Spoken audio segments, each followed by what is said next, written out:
এক নাবালিকার ঝুলন্ত দেহ উদ্ধারের ঘটনাকে কেন্দ্র করে ব্যাপক চাঞ্চল্য ছড়িয়েছে মালদার পুখুরিয়া থানার অন্তর্গত সম্বলপুর অঞ্চলের কদমতলী গ্রামে। 15 বছরের ওই নাবালিকা স্থানীয় উচ্চ বিদ্যালয়ের নবম শ্রেণীর ছাত্রী। ওই নাবালিকার নাম জেসমিন খাতুন। রবিবার নিজের ঘর থেকে তার দেহ উদ্ধার করা হয়।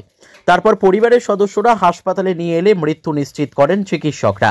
তবে মেয়েটি কি আত্মহত্যা করেছে? কিন্তু কেন এই ঘটনা, এই প্রশ্নই ঘুরপাক খাচ্ছে এলাকাবাসীর মধ্যে। স্থানীয় সূত্রে জানা গিয়েছে, ওই নাবালিকা গত প্রায় 2 মাস আগে বাড়ি থেকে নিখোঁজ হয়ে গিয়েছিল।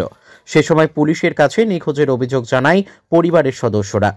অভিযোগের ভিত্তিতে পুলিশ ব্যাঙ্গালোর থেকে ওই নাবালিকাকে উদ্ধার করে পরিবারের হাতে তুলে দেয়। গতকাল বাড়ির সদস্যদের সাথে খাওয়া দাওয়ার পর সাধারণভাবেই ছিল মেয়েটি, কিন্তু হঠাৎ করে ঘরের মধ্যে তার ঝুলন্ত দেহ দেখতে পান পরিবারের সদস্যরা। পুলিশ দেহ ময়না তদন্তের জন্য পাঠিয়ে তদন্ত শুরু করেছে। আপনার বাড়ি কোথায়?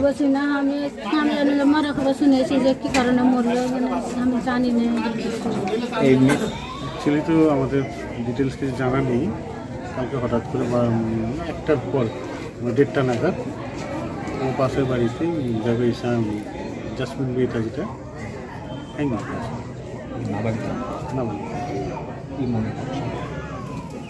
অ্যাকচুয়ালি তো আমি তো ডিটেলস জানি না। এরা কিছুদিন আগে একটা হ্যাঙ্গিং মিসিং ডায়েরি হয়েছিল, বাইরে থেকে ওকে আবার আনাও হয়েছিল, তার পুলিশের মাধ্যমে আনা হয়েছিল।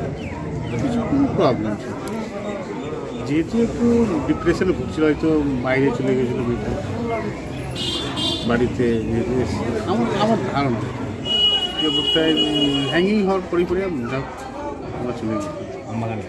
না না, বাড়িতে